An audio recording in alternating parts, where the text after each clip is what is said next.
Halo kekawalanku, semoga nang kada budut lakas baduit dan sehat berataan. Kali ini Borneo Movie Channel akan mereview drama Kakek Gurui season 1.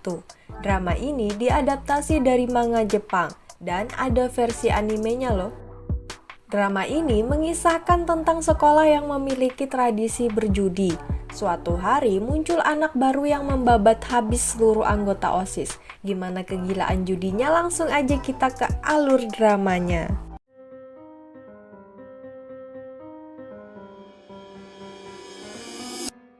Sekolah maupun perkuliahan biasanya mengadakan UTS atau UAS pada setiap semesternya.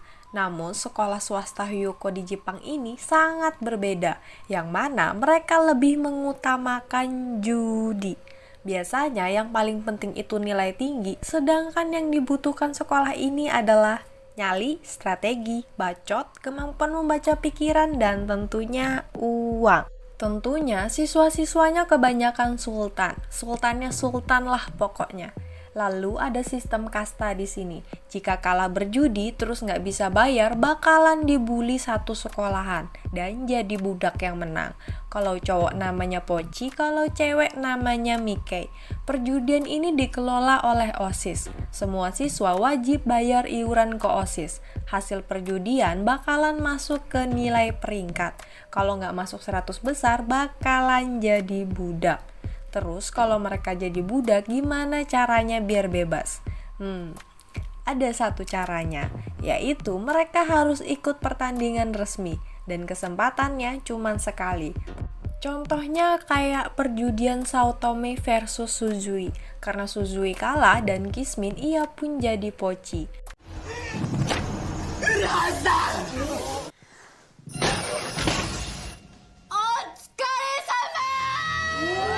Kita kenalan dulu dengan karakter utamanya, yaitu Jabami Yumeko. Yumeko adalah siswa baru di sekolah ini. Baru aja sehari jadi murid baru, langsung ditantang sama Sao Tome, penjudi populer. Dan Yumeko pun dengan senang hati menyetujuinya. Judi di sini ada banyak sekali permainan, dan tentunya setiap permainan ada trik liciknya. Siapa sih yang mau kalah? Oke, perjudian Yumeko versus Sao Tome, permainannya judi sweet. Penonton yang isinya teman sekelas berjumlah 30 orang dan mereka bisa gambar di kartu. Boleh gambar batu, gunting maupun kertas. Kemudian dimasukkan ke dalam kotak voting. Peserta cuma diperbolehkan mengambil masing-masing 3 kartu. Kartu itu yang digunakan sebagai suit. Setiap peserta dapat 120 chip. Satu chipnya bernilai 1.300.000. Kalau 120 chip berarti 156 juta. Gila itu duit, 156 juta loh. Kalau dibuat bansos COVID sekampung mungkin bisa kenyang sebulan lah. Oke lanjut, awal permainan pun dimulai dengan taruhan 2.600.000.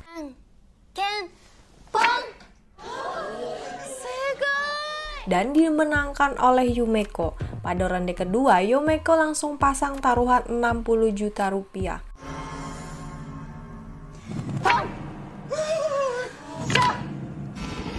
Tapi langsung kalah. Balik ke perjudian, Yumeko 4 kali kalah berturut-turut sampai chipnya habis. Yumeko pengen ngutang sama Sao Tome dan Sao Tome pun menyetujuinya. Sebenarnya Sao Tome udah kompromi dengan semua penonton, 80% rata-rata yang jadi budak. Jadi kebanyakan mereka bakalan gambar batu atau gunting. Sao Tome punya gambar batu, jadi dia nggak mungkin kalah. Saat Sao Tome tanya mau pinjam berapa, Yumeko bilang 1000 chip, yang setara 1,3 M, dan ingin mempertaruhkan semuanya dalam satu kali suit.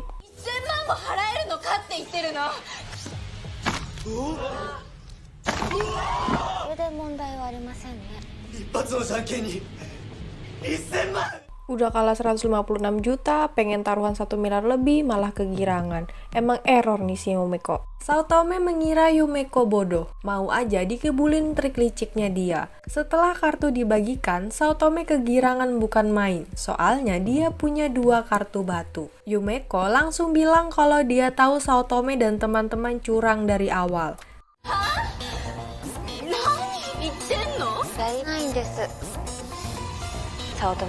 Saotome mulai goyah akibat bacotan dari Yumeko.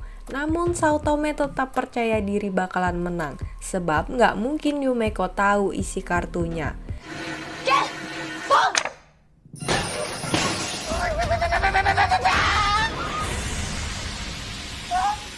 Dan akhirnya judi sweet pun dimenangkan oleh Yumeko dengan kemenangan 1 miliar lebih. Karena Saotome nggak punya duit sebanyak itu, otomatis dia jadi Mickey. Saat ingin pulang, Suzui menghampiri Yumeko. Suzui bertanya, kok Yumeko bisa tahu Saotome ngeluarin batu? Yumeko bilang dia tahu kalau Saotome curang dan memprediksi 20 orang yang kerja sama dia. Tapi Yumeko sadar kalau semua orang ngeliat ke Suzui. Karena itu sebelum dimulai pertandingan terakhir, dia ngeluarin kaca. Suzui meminta maaf pada Yumeko sebab dia bantu kecurangan Saotome. Namun Yumeko malah memberikannya uang sebagai bentuk terima kasih. Karena gara-gara dia, Yumeko juga bisa menang. Skill Yumeko ini adalah cepat paham kelicikan lawan, pintar bacot, pintar mengambil resiko, menjunjung tinggi hoki, mudah mempengaruhi mental lawan, mental baja, dan kepribadian ganda. Aduh, udah kayak skill pengusaha aja banyak banget. Keesokan harinya, Yumeko datang dan langsung menyapa Suzui. Suzui berterima kasih karena dari uang pemberian Yumeko, Suzui sekarang udah nggak jadi poci atau budak lagi. Terlihat kehidupan Saotome jadi Mickey sangat menyedihkan. Keahlian Yumeko terdengar sampai ke OSIS. Kita kenalan dulu sama ketua OSIS bernama Kirari. Julukannya Katos, kita panggil aja Katos. Di organisasi OSIS ada macam-macam anggotanya, mulai dari ketua komite kecantikan, bendahara, wakil, dan banyak lagi. Jabatan kayak mereka ini didapatkan dari keahlian judi mereka. OSIS mengutus anggotanya untuk bertarung melawan Yumeko. Yumeko lagi ngobrol sama Suzui mengenai keadaan sekolah. Suzui ini orangnya kismin, mental kismin, semua kismin, karakter dia cuman bisa ngasih wejangan ke Yumeko agar berhenti berjudi. Tiba-tiba muncul anggota OSIS bernama Sumeragi. Sumeragi mau nantang Yumeko berjudi.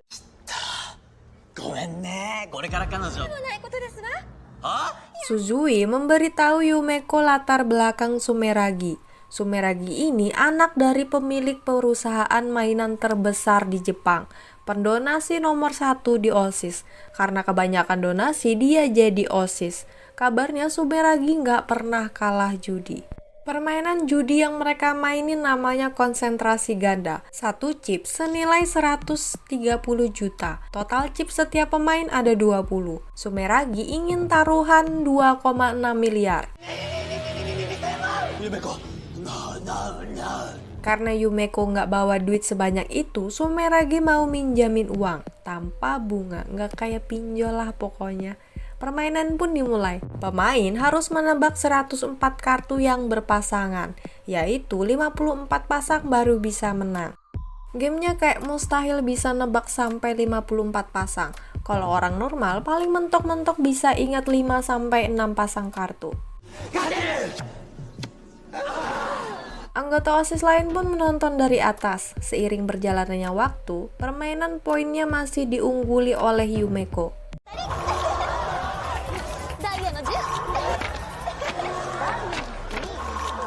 Sumeragi pun membalap poin hingga menang. Yumeko ingin bermain lagi. Karena Yumeko belum bayar hutang, Sumeragi menawarkan taruhannya adalah kuku Yumeko plus 2,6 M. Ternyata Sumeragi punya banyak koleksi kuku manusia. Suzui mencoba mencegahnya namun Yumeko tetap kekeh pengen main.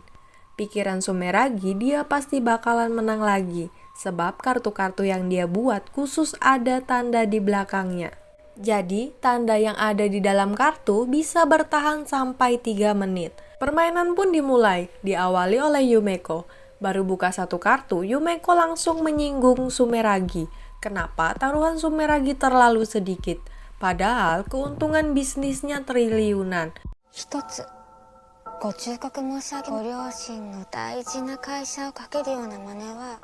Sumeragi pun ketakutan. Ia berpikir nggak mungkin kalau Yumeko bisa tahu.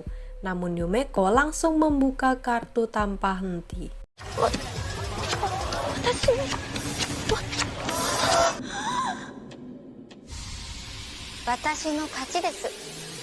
Yumeko langsung membocorkan kecurangan Sumeragi, kekalahan, dan semuanya cuma sandiwara Yumeko.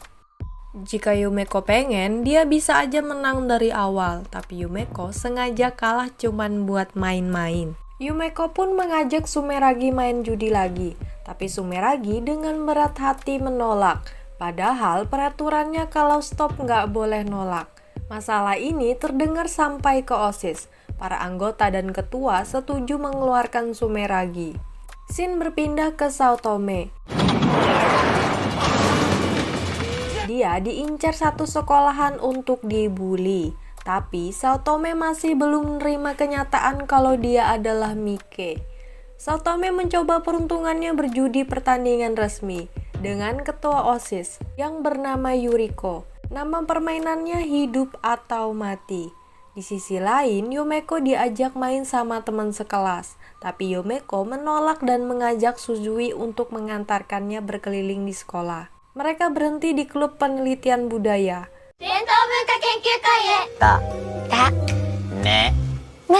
Para staf klub mempersilahkan Yumeko untuk mampir, karena di dalam sedang diadakan pertandingan resmi.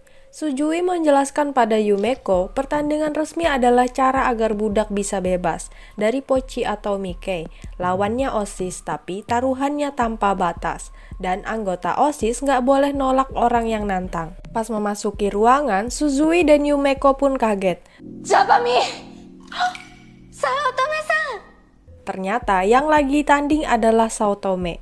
Taruhannya 1,3 miliar, dapat 10 chip. Nama permainannya adalah hidup dan mati. Cara mainnya, Bandar memasukkan 10 pedang ke dalam gelas, terus dikocok. Pedang-pedang tersebut bakalan jatuh ke dalam papan. Di dalam papan itu terdapat 30 lubang dengan 30 nomor. Pemain bisa naruh chipnya ke nomor-nomor tersebut dan diberikan waktu 10 detik. Kalau pedangnya mengarah ke atas berarti hidup, yaitu menang 30 kali lipat. Kalau pedangnya menancap ke bawah atau mati, maka kalah 30 kali lipat. Sao Tome terlihat ketakutan. Permainan pun dimulai.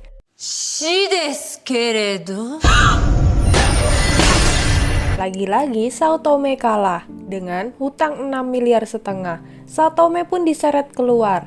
Sao Tome makin stres andai dia nggak nantang Yumeko, pasti kehidupannya nggak kayak sekarang.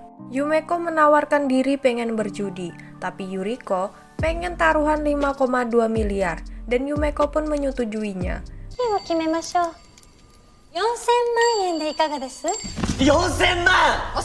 Taruhan awal Yumeko pasang 1,3 miliar. Setelah pedang dikocok, mereka pun menaruh chipnya.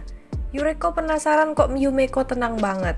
Yumeko bilang kalau dia sadar ukuran bawah gelas lebih besar dan kemungkinannya jatuhnya ke angka kecil di tengah papan.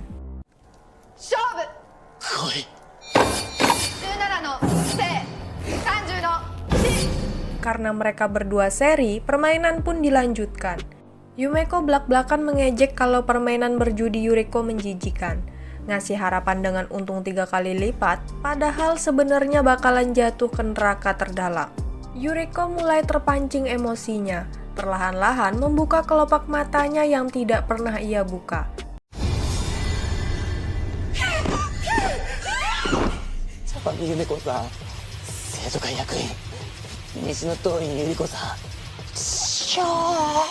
Di sisi lain, anggota OSIS lain lagi kebingungan. Mereka pastinya melakukan strategi agar Yuriko nggak kalah. Yumeko telah mengetahui trik curang Yuriko. Nama Yuriko mengartikan 2, 4, dan 10. Yang pastinya Yuriko selalu pasang ke nomor itu terus.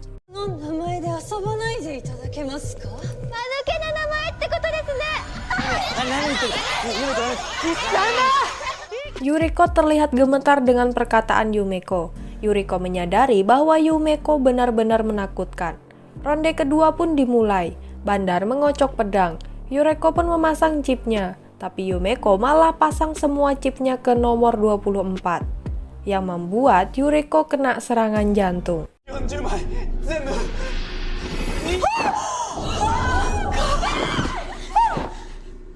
Sebelum gelas dibuka, Yumeko bilang kalau Yuriko curang. Ia melihat semua anggota klub budaya memakai tindik di tangan. Kemungkinan salah satu pedang ada magnetnya. Jadi, Bandar bisa memanipulasi pedang dengan tindik di tangannya. Kecurangannya terlihat sangat nampak, tapi taruhan Yumeko juga nggak bisa menang 100%, yang berarti dia cuma ngandelin hoki. Jumlah kekalahan Yuriko sebesar 281 triliun. Dalam hati Yuriko, kalau sampai dia bener-bener kalah, jabatan anggota OSIS-nya bakalan dicabut. Shinotowi-san, hayaku hiraite. Di sisi lain, wakil ketua OSIS datang dan mengatakan pada Yuriko nggak boleh mundur. Pesan dari ketua. Kedatangan para OSIS ini sangat mencurigakan. Bandar pun membuka gelasnya.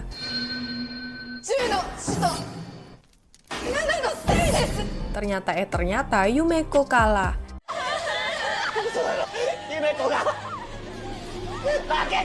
Tapi Yumeko langsung bilang ini trik tikus tanah kepada wakil ketua OSIS.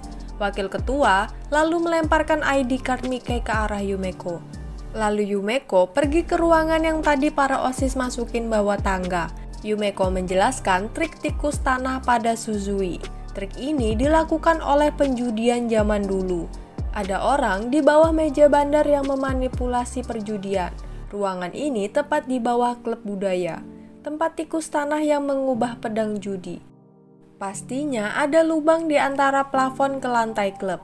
Yuriko nggak sadar kalau dia sebenarnya udah dibantu sama Katos. Karena itu, ekspresinya nampak kaget saat dia menang. Bayangin aja, di mana muka OSIS kalau sampai Yumeko benar-benar ngalahin 2 OSIS sekaligus. Karena Yumeko sekarang jadi Mickey, dia pun berkesempatan melawan Katos. Yumeko yang dulu diagung-agungkan sekarang langsung diejek habis-habisan sama teman-teman sekelasnya. Yuneko konjou ga utsuchou. Aduh, jangan sampai kita punya teman kayak gini. Organisasi OSIS lagi panas-panasnya, karena Yumeko jadi Mickey. Takutnya Yumeko bakalan ngelengser anggota OSIS bahkan Katos. Semua pun menjadi panik. Cewek abnormal yang bernama Ikishima ini nawarin diri pengen lawan Yumeko, tapi Igarashi melarangnya. Gimana kelanjutannya? Apakah Yumeko beneran lawan Katos atau cuma jadi Mickey? Tunggu di part selanjutnya. Saya undur diri, tolong like, komen, dan subscribe. Terima kasih.